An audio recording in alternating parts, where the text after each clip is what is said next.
Hey guys, I am back to do a Saturday Morning Makes, which is an open collaboration hosted by Jill Norwood. And I know it's been a while since I've posted, but I am finally back to share some projects. So what I'm going to be sharing is this handmade journal that I made using chipboard and canvas and some patterned paper. Let me see if I can get this a little bit higher.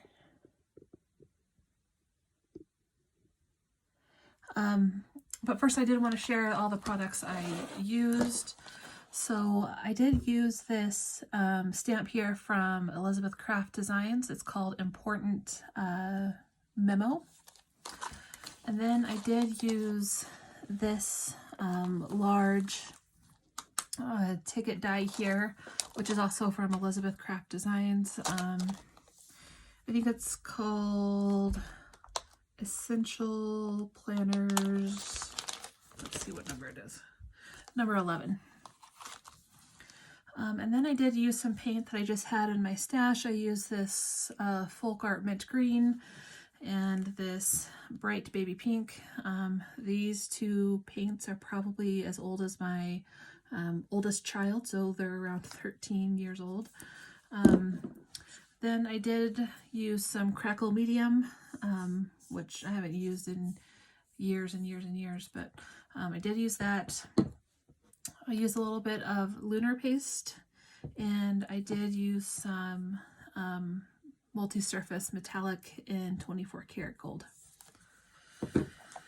So as I said, I made this journal using some canvas and some chipboard. Once I assembled the journal itself, I painted it pink, and then I painted the crackle on it, and then I painted it in the mint green. The one mistake I will say I made consistently in this project is that I did not take the time for each layer to dry, and I really should have done that. So next time I make this, and I will be making another one of these, that's something I will focus on, is letting them dry. I did add, you can see down here at the bottom, I did add some stamps, just a little bit of interest, and on the spine here, the stamp I used is this one right here. It's from Fiskars. I got it many years ago at Joann's.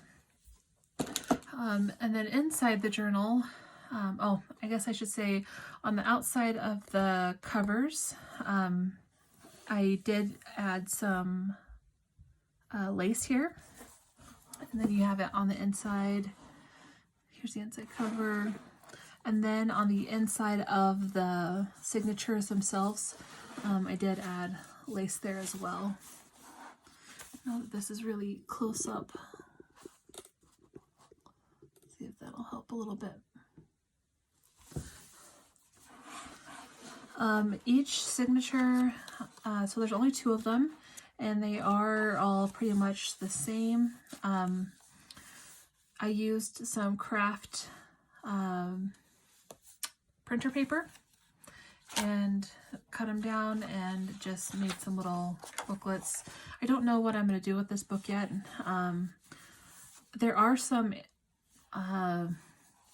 errors I made on this, and one of them is, if you can see up close here, my paper kind of crackled and it's not laying down flat.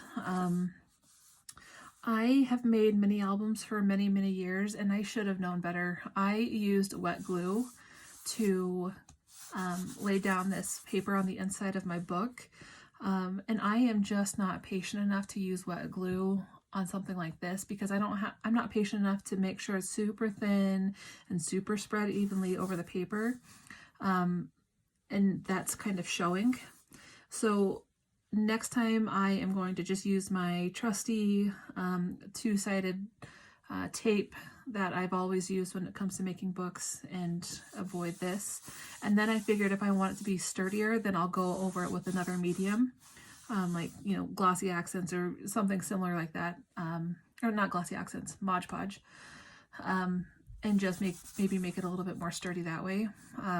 Clearly using the glue here was not my best idea.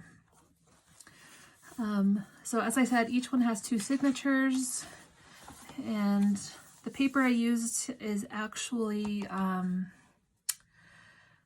am drawing a blank on the name of it. It came out either this spring or last spring, and it's like a peachy, like really vintagey, soft pastels collection. If I think of the name of it, I will put it in the description box. And then this is where that stamp and die came in from Elizabeth Craft Designs. I just added a few here. Yeah, and that is it for my project. Like I said, I don't know if I'm going to keep this book yet, if I'm going to try and put it in my Etsy and, you know, point out some of the things that I know have errors. If I'm going to give it away as a gift, I really don't know yet. But either way, I did love making this. I've never made a book using canvas, so that was a new experience for me. And oh, the last thing is, to connect my signatures, I actually used some embroidery floss here. And when I was tying them in my book, one of them actually snapped. So I don't think using embroidery floss is the way to go. I have made traveler's notebooks where you use elastic, but I didn't want to use elastic on this because I felt like it kind of took away from the vintagey soft vibe. So if you have made books that use signatures and you tie them in or you bind them in this manner, can you let me know what you use and what you found to be the best string or ribbon or whatever the case may be to tie these in?